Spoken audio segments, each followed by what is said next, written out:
nampak belakang diri peperangan Uhud. Ketika mana orang kafir Quraisy Mekah kalah di dalam peperangan Badar, maka ketika itu mereka membuat satu persiapan yang rapi, bawa bekalan makanan, bawa peralatan perang dengan kekuatan 3,000 orang yang diketuai oleh Khalid bin Walid dan juga diketuai oleh Ikrimah. Mereka datang untuk membunuh Rasulullah sallallahu alaihi wasallam. Seperti mana yang saya katakan, zaman Rasulullah tak ada bas, tak ada kapal terbang, tak ada segala-galanya. Jadi wajar untuk mereka buat persiapan rapi sebab mengambil masa yang sangat lama untuk sampai ke Madinah Al-Munawwarah, yang mana perjalanan 400 lebih kilometer. Ibaratnya macam Johor Bahru pergi ke KL. Macam itulah. Jadi sebab itu mengambil masa yang berapa lama lah. Jadi berita ini tersebar kepada Rasulullah dan juga pakcik Rasulullah. Ketika itu Rasulullah bagi tahu dekat pakcik Rasulullah, jangan sampai berita ini tersebar kepada ahli Madinah. Takut-takut orang Madinah akan menjadi gentar dan juga geruh. Kata Allahumma ya sya, berita ini tersebar kepada ahli Madinah, iaitu orang-orang yang duduk di bahagian sekitar Masjid Nabawi. Mereka mengatakan bahawa Ya Rasul, aku tak takut pun untuk mati pada jalanmu ya Rasul. Ketika itu Rasulullah khawatir, takut-takut orang Madinah akan takut sebab kekuatan yang sangat banyak, 3,000 orang. Tetapi semangat juang untuk mati pada jalan Allah Subhanahu Wa Taala itu lebih baik pada mereka. Jadi ketika mana berita ini tersebar kepada ahli Madinah, Rasulullah sallallahu alaihi wasallam beritahu dekat para sahabat supaya kita mempertahankan diri di dekat Madinah Al-Munawwarah. Tetapi para sahabat kata, "Ya Rasul, lebih baik kita keluar daripada Madinah Al-Munawwarah mempertahankan diri di Uhud." Rasulullah sallallahu alaihi wasallam memakai dua pakaian besi, dua lapisan pakaian besi dan juga topi besi. Ketika itu para sahabat berkata, ini bukan calang-calang peperangan ni. Apabila seorang Rasul memakai dua lapisan besi, ini bukan sebarang barang peperangan. Para sahabat ketika itu pun bersama-sama dengan Rasulullah keluar daripada Madinah Al-Munawwarah. Rasulullah dapat melihat daripada kalangan mereka orang Yahudi yang diketuai oleh Abdullah bin Ubay. Rasulullah kata, aku tidak inginkan sama-sama orang kafir memerangi orang kafir. Hanya dua kemungkinan, masuk Islam ataupun keluar daripada medan peperangan. Tetapi mereka lebih memilih untuk keluar daripada medan peperangan. Dan dalam bersama dengan Rasulullah nampak anak kecil yang ingin bersama-sama mati pada jalan Allah Subhanahu Wa Taala. Ketika itu Rasulullah bagi tahu dekat anak kecil supaya anak kecil kembali semula ke Madinah sebab tidak ada pun kewajipan kepada anak kecil. Orang munafik adalah orang yang tak ikhlas untuk beribadah kepada Allah Subhanahu Wa Taala. Bahkan orang munafik ketika itu pun berkata dengan Rasulullah, apa ni ya Rasul? Kita dalam peperangan yang besar, kamu halak orang Yahudi, kamu halak anak-anak kecil. Kemudian Rasulullah kata, orang munafik, kalau tak nak bersama-sama peperangan, balik ke Madinah. Akhirnya orang munafik juga keluar daripada medan peperangan. Yang bersama dengan Rasulullah 1,000 asalnya, keluar 300 orang. Jadi yang bersama dengan Rasulullah hanya 700 orang saja. Haji hajah, tak ada satu kelebihan advantage pun kepada umat Islam ketika itu. Bayangkan orang Islam dengan hanya 100 perisai pertahanan, orang kafir 700 perisai pertahanan. Bayangkan orang kafir ketika itu 200 ekor kuda, yang kuda zaman sekarang ini kita boleh tafsirkan sebagai kereta kebal, kereta tank. Zaman Rasulullah SAW. Jadi ketika mana Rasulullah datang ke Uhud, Rasulullah tempatkan para sahabat, 50 orang para sahabat berada di atas bukit pemanah, ataupun dalam bahasa Arab dinamakan bukit Rummah, ataupun dulu dinamakan bukit Ainain. Abu Bakar, Rasulullah sallallahu alaihi wasallam menempatkan 50 orang berada di atas, yang diketuai oleh Abdullah bin Jabir ataupun Abdullah bin Jubair. Bersamanya Sa'ad bin Abi Waqqas yang sangat hebat dalam pasukan pemanah. Rasulullah kata, walau apa pun berlaku kepada umat Islam, jangan pernah turun daripada bukit Uhud ni. Walaupun mayat-mayat orang Islam itu dimakan oleh burung, ini menandakan mayat tadi telah lama membusuk reput. Jangan pernah turun daripada bukit pemanah ni. 50 orang berada di atas bukit pemanah, dan bukit pemanah tu ada dapat orang-orang. Kalau nak tengok nanti kita boleh tengok ke sana. Saya tak cadangkan untuk kita panjat sebab atas pun licin. Kan dia nak panjat? Kalau tak nak panjat tak apa, kita cuma tengok nanti kat sana, kita bagi salam, kemudian nak ambil gambar pun ambil gambar, tak salah. Jadi keadaan umat Islam mengirikan bukit pemanah, membelakangi bukit Uhud. Di sana adalah Kaabah. Okey. Di kiri saya adalah bukit pemanah. Di belakang saya adalah Uhud. Jadi keadaan umat Islam, mereka berada di bahagian sekitar sini. Umat Islam mereka berada di bahagian sekitar sini. Apabila orang kafir yang diketuai oleh oleh Khalid bin Walid yang ketika itu belum masuk Islam nak menyerang orang Islam. Kekuatan orang-orang yang berada di atas bukit pemanah mengenai prajurit-prajurit orang kafir, walaupun baru mati 22 orang daripada kalangan mereka, mereka telah mengaku kalah. Sebab nak kata kekuatan umat Islam. Apabila mereka berkaku kalah, mereka pun meninggalkan Madinah Al-Munawwarah menuju ke Mekah. 40 orang sahabat Nabi turun untuk ambil harta rampasan perang. Sebab nampak tak bahagian parit ni? Bahagian hadapan tu mereka letakkan barang-barang orang kafir di bahagian hadapan parit. Parit tu jauh lah sana. Cuma saya nak bagi gambaran ni. Jadi letakkan barang-barang kat sana. Seperti mana yang saya katakan, wajar untuk mereka buat persiapan yang sangat banyak. Jadi apabila mereka lari daripada Madinah Al-Munawwarah, barang-barang tak sempat diambil. Sebab itulah 40 orang turun untuk ambil harta rampasan perang. Tujuannya adalah untuk kegunaan Islam. Orang Yahudi, orang Syiah mengatakan 40 orang tu akan masuk neraka. Sebab apa? Tak dengar kata Rasulullah. Rasulullah kata jangan pernah turun walaupun mayat-mayat orang Islam tu dimakan oleh burung. Sebenarnya 40 orang tu pun akan masuk syurga Allah Subhanahu Wa Taala. Cumanya beza mereka ambil kegunaan harta tadi adalah untuk Islam. Ini hikmah yang kita boleh ambil. Kita jangan direkakan dengan harta. Haji hajah Rasulullah sallallahu alaihi wasallam dah bagi tahu dekat kita, kalau manusia dibagi 2 gunung emas sekalipun takkan pernah cukup. Bila masa cukup? Bila mulut dimasuki oleh tanah. Sebab itulah haji hajah, harta ni adalah bagi dunia saja. Tak ada istilah pembaziran. Saya datang ke Madinah, saya datang ke Mekah, bazirnya tak ada. Kita datang ke sini adalah untuk beribadah kepada Allah Subhanahu Wa Taala dan kita gunakan harta tersebut dengan sebaik mungkin. Haji hajah, apabila 40 orang turun daripada bukit pemanah, Khalid bin Walid dapat melihat bahawa umat Islam ketika itu disibukkan dengan harta. Khalid bin Walid menyerang semula umat Islam melalui belakang bukit Uhud. Itu adalah penceramah yang biasa disebut dekat Malaysia. Yang paling tepat adalah umat Islam diserang melalui belakang bukit pemanah. Biasa Jadi kat sinilah tempat junjungan besar Rasulullah sallallahu alaihi wasallam. Rasulullah ketika mana diserang oleh kafir, junjungan besar Rasulullah sallallahu alaihi wasallam terkena satu batu yang sangat besar, terkena muka Rasulullah, patah gigi Rasulullah, pecah bibir Rasulullah, berdarah muka Rasulullah. Rasulullah jatuh ke dalam satu lubang, yang mana lubang tersebut dibina oleh Abu Amr Al-Fasiq. Tujuannya adalah untuk Rasulullah jatuh ke dalam lubang tersebut. Rasulullah bangkit, jatuh lagi Rasulullah, bangkit lagi Rasulullah untuk mempertahankan kalimah hak la ilaha illallah Muhammadur Rasulullah. Haji hajah, seorang Nabi nak mempertahankan Islam. Seorang Nabi yang kita tahu junjungan besar, bahkan penghulu kita semua nak mempertahankan Islam, sanggup mati pada jalan Allah Subhanahu Wa Taala. Ketika mana Rasulullah jatuh ke dalam lubang, Rasulullah bangkit, pengsan lagi Rasulullah. Para sahabat 11 orang Ansar mengelilingi Rasulullah. Mereka katakan, ya Rasul, lebih baik aku mati ya Rasul, jangan sampai kau mati ya Rasul. 11 orang Ansar sanggup mati demi Rasulullah sallallahu alaihi wasallam. Ketika mana 11 orang Ansar tadi mengelilingi Rasulullah, Rasulullah dibukanya topinya Rasulullah, Rasulullah terkena satu tikaman dekat bahagian pipi Rasulullah. Rasulullah berkata, aduh, menangis Rasulullah. Ketika itu Rasulullah kata, takkan pernah berjayalah orang kaum yang menyakiti kepalanya Nabi mereka. Apabila selepas saja dibukanya topi Rasulullah, 11 orang Ansar semuanya wafat pada jalan Allah Subhanahu Wa Taala semata-mata nak mempertahankan Islam.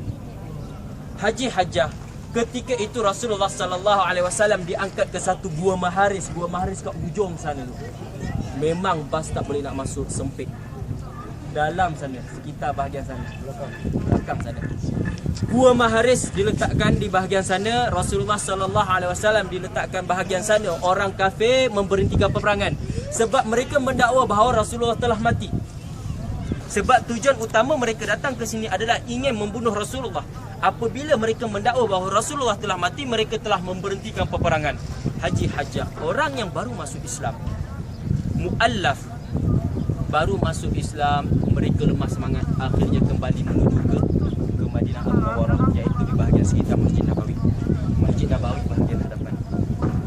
Kita tahu seorang wanita apabila bersama dengan prajurit Islam, wanita tadi tidak boleh memerangi orang kafir, hanya mampu dapat merawat prajurit-prajurit yang tercedera.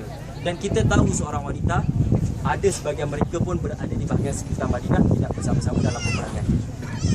Jadi orang mu'allaf yang baru masuk Islam, apabila mereka berpatah balik menuju jumpa isteri-isteri mereka, dibukanya pintu, apa pertanyaan isteri mereka? Bagaimana keadaannya Rasulullah?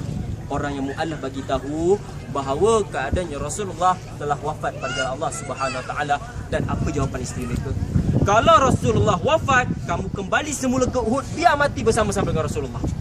Nampak tak kecintaannya dia lebih cinta Rasulullah daripada suaminya sendiri. Haji Hajjah, itulah sebenarnya tuntutan kita. Apabila mu'allaf tadi datang ke tempat bahagian sini, kita tahu dekat bahagian tempat sinilah kita tahu seorang anak muda yang bernama Mus'ab bin Umair memegang satu panji bendera Islam. Tinggalkan segala harta. Bila ditanya kepada Mus'ab bin Umair kenapa masuk Islam, hanya satu tujuan, ingin mati pada jalan Allah Subhanahu Wa Taala. Ketika mana Mus'ab pegang satu panji bendera Islam, nak kata ini dia Islam Haji Hajjah, datangnya orang kafir telah memotong tangan kanan Mus'ab bin Umair, jatuh bendera tadi. Mus'ab menggunakan tangan kiri Mus'ab bin Umair, nak kata ini dia Islam, datangnya orang kafir telah memotong tangan kiri Mus'ab bin Umair. Haji Hajjah, Mus'ab nak bagi tahu kat kita, walaupun kekurangan satu tangan, Islam tak akan pernah jatuh. Haji Hajjah, hari ini kita hiris bawang, terkena jari kita tidak akan meneruskan lisan. Sebab kata kita akan tahu benda tu sakit Haji Hajjah. Hari ini, adakah hari ini kita disuruh untuk mengangkat pedang, mengangkat tombak mempertahankan Islam? Kita dah hari ini dah sedia Islam. Kat Malaysia aman, sedia Islam. Tapi hari ini adakah kecintaan tersebut lebih lagi cintanya kita kepada Rasulullah sallallahu alaihi wasallam? Itu pertanyaan kita. Rasulullah pernah bagi tahu dekat para sahabat, tahukah kalian siapa ikhwahnya? Abu Bakar bagi tahu, kitalah saudaramu Muhammad, kitalah ikhwahmu Muhammad. Kemudian Rasulullah kata, kamu bukan ikhwahku, kamu adalah sahabat-sahabatku. Siapakah saudara Rasulullah, ikhwah Rasulullah? Ketika mana Rasulullah bagi tahu seseorang yang tak pernah jumpa Rasulullah tapi beriman kepada Rasulullah. Haji Hajjah, kita tak pernah jumpa Rasulullah tapi beriman kepada Rasulullah, itu tanda kecintaan kita kepada Rasulullah sallallahu alaihi wasallam. Dulu zaman Rasulullah, para sahabat nak tunjukkan kecintaan dengan Rasulullah, sanggup mati berjihad pada jalan Allah Subhanahu Wa Taala. Hari ini kita tidak disuruh pun untuk berjihad, tetapi hari ini kita disuruh ketika mana Rasulullah bagi tahu dekat para sahabat, ada satu jihad yang paling besar, iaitu jihad melawan hawa nafsu. Sebab itulah kita ada kat Madinah Haji Hajjah. Sebab tempat sini adalah tempat untuk mentadbiah, didik hati kita, didik jiwa kita. Sebab tempat sinilah tempat melakukan ibadah. Tengok ke depan orang melakukan ibadah, tengok kanan orang baca Quran, tengok kiri orang sedang solat sunat dan juga sebagainya. Kat Malaysia belum tentu Haji Hajjah, kanan kiri sebagainya, kita akan tahu semua benda tu adalah maksiat Haji Hajjah. Kalau kat sini kita tak dapat guna, auzubillah mana auzubillah. Jadi apabila ketika mana Mus'ab tadi kekurangan dua tangan, Mus'ab cuba mengambil menggunakan sisa baki tangan Mus'ab bin Umair, nak kata Islam tak akan pernah jatuh Haji Hajjah. Ada sebahagian riwayat mengatakan dicocoknya satu bendera tadi dekat peha Mus'ab bin Umair, nak kata Islam tak akan pernah jatuh Haji Hajjah. Kurang contoh, kita ambil contoh seorang wanita yang bernama Nusaybah daripada kalangan orang Ansar. Kita tahu seorang wanita tidak boleh bersama-sama memerangi orang kafir, hanya merawat prajurit-prajurit Islam yang tercedera seperti mana yang saya katakan tadi. Tetapi melihat keadaan Rasulullah seperti itu, Nusaybah mengangkat pedang sehingga Rasulullah memuji Nusaybah. Melihat ke kanan ke kiri nampak Nusaybah, untuk mempertahankan Rasulullah, biarkan Nusaybah mati, jangan sampai Rasulullah mati. Haji Hajjah, Nusaybah wafat pada jalan Allah Subhanahu Wa Taala. Bukan 10, bukan 20 tikaman di dada Nusaybah, lebih 80 tikaman di dada Nusaybah untuk mempertahankan Rasulullah sallallahu alaihi wasallam. Dalam keadaan seperti itu, orang kafir memberhentikan peperangan sebab mereka mendakwa bahawa Rasulullah masih hidup. Rasulullah jerit dekat atas dua tempat. Rasulullah jerit tujuannya adalah untuk mengembalikan semula kekuatan umat Islam, sebab orang-orang Islam ketika itu semangat dia lemah apabila mengetahui Rasulullah telah mati. Dan yang kedua, Rasulullah nak bagi tahu bahawa amanah tersebut harus disampaikan kepada seluruh umat Islam bahawa Islam tak akan pernah jatuh Haji Hajjah. Apabila mereka mengetahui, orang-orang kafir mengetahui Rasulullah masih hidup, orang kafir telah merosakkan ataupun menghancurkan mayat-mayat orang muslimin, yang mana 70 orang sahabat Nabi yang digelar syuhada bahkan wafat pada jalan Allah Subhanahu Wa Taala. Apabila mereka menghancurkan mayat-mayat muslimin, mereka berpatah balik menuju ke Mekah dan Rasulullah mengejar semula mereka, tetapi mereka telah jauh daripada Madinah Al-Munawwarah. Dan dekat sini 70 orang sahabat Rasulullah dimakamkan di bahagian, nampak tu pagar tu, dalam pagar tu dia sama je macam ni. Dia tak sama dengan bucket. Bucket kita akan nampak batu-batu juga. Betul. Kat sana sama je macam ni. Cuma dekat bahagian batu warna hitam itu adalah makam Saidina Hamzah dan juga Mus'ab bin Umair. Saidina Hamzah merupakan pakcik Rasulullah ketika mana dibunuh oleh Wahsy yang dijanjikan kemerdekaan, dan sehingga Rasulullah sangat sedih. Dan kita tahu Saidina Hamzah seorang pakcik Rasulullah, apabila Rasulullah dicaci, dihina dan juga sebagainya, Saidina Hamzah yang datang untuk backup Rasulullah sallallahu alaihi wasallam. Jadi kat sini pakcik Rasulullah juga wafat pada Allah Subhanahu wa taala. Haji Hajjah apabila mereka telah jauh daripada Madinah Al-Munawwarah, Rasulullah sallallahu alaihi wasallam menempatkan 70 orang syuhada tersebut, dan jasad yang pertama yang Rasulullah nampak adalah Saidina Hamzah dalam keadaan basah. Rasulullah panggil isteri Hanzalah, datangnya isteri Hanzalah. Kata dengan Rasulullah, "Wallahi fashhad ya Rasul, sesungguhnya Allah itu akan menjadi saksi." Kenapa, tanya Rasulullah. "Ya Rasul," kata isteri Hanzalah, "ketika mana dia ingin bersama dengan aku ya Rasul, dengannya ada peperangan, sanggup membatalkan untuk bersama dengan aku, nak mati pada jalan Allah Subhanahu wa taala." Rasulullah bagi tahu dekat para sahabat, "Wahai sahabatku, tahukah kamu kenapa mayat Hanzalah ini dalam keadaan basah?"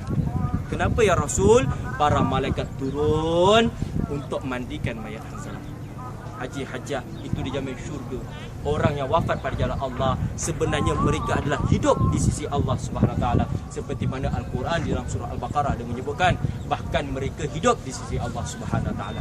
Buktinya selepas 1000 peperangan ini berlangsung, dahulunya makam-makam syuhada bukan berada di sana, di bahagian hadapan sekitar bahagian sana. Berlakunya salah satu banjir besar. Bila berlakunya banjir besar, jasad-jasad mereka tertimbun. Nak kata Allah jaga jasad-jasad mereka, darah tetap mengalir daripada tubuh badan. Haji Hajjah itu adalah nak kata Allah jaga jasad-jasad mereka. Yang kedua, Rasulullah nampak jasad yang ketika mana seorang suami kepada seorang wanita yang berada di Madinah, ayah kepada wanita yang sama, anak kepada wanita yang sama. Dia antaranya utusan untuk bagi tahu dekat wanita tersebut bahawa ayahnya, suaminya, anaknya telah mati pada jalan Allah Subhanahu wa taala. Apa pertanyaan wanita itu? Kaifa Rasulullah? Bagaimana keadaannya Rasulullah? Diberitahu lagi kali kedua, Kaifa Rasulullah? Bagaimana keadaannya Rasulullah?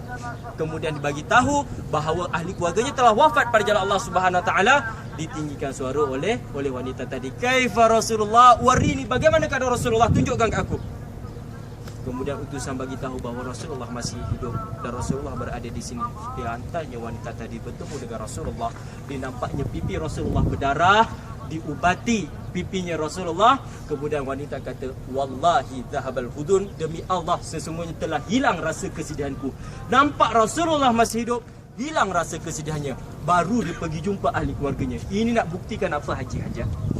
Kecintaan mereka kepada Rasulullah lebih lagi daripada kecintaan mereka kepada ahli keluarga. Haji Hajjah, adakah hari ini kita lebih mencintai Rasulullah? Itu pertanyaan kita. Kita tak perlu pun cukup, kita tak perlu pun cakap I love Rasul, tak perlu. Tapi kita setiap hari, adakah kita berselawat ke atas Rasulullah sallallahu alaihi wasallam? Setiap minggu lelaki benda yang sama kita akan dengar. Setiap minggu dalam khutbah Jumaat, dekat Malaysia ke, dekat sini ke, dekat mana-mana negara pun kita akan dengar benda yang sama.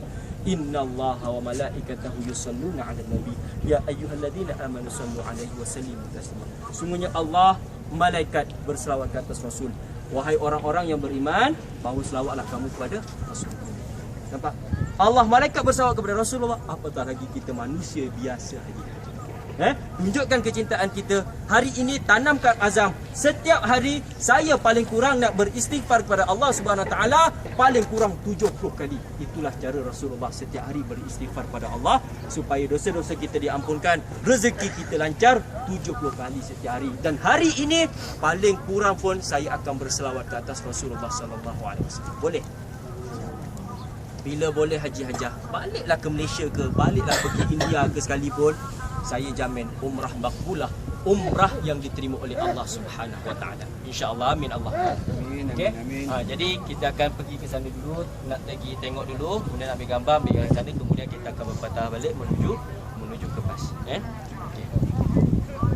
Jadi kita akan bagi salam kat sana lah, boleh jalan ataupun nak dekat sini aja ke? Saya bagi pilihan. Nak tengok? Aku nak tengok je, kita pergi sana.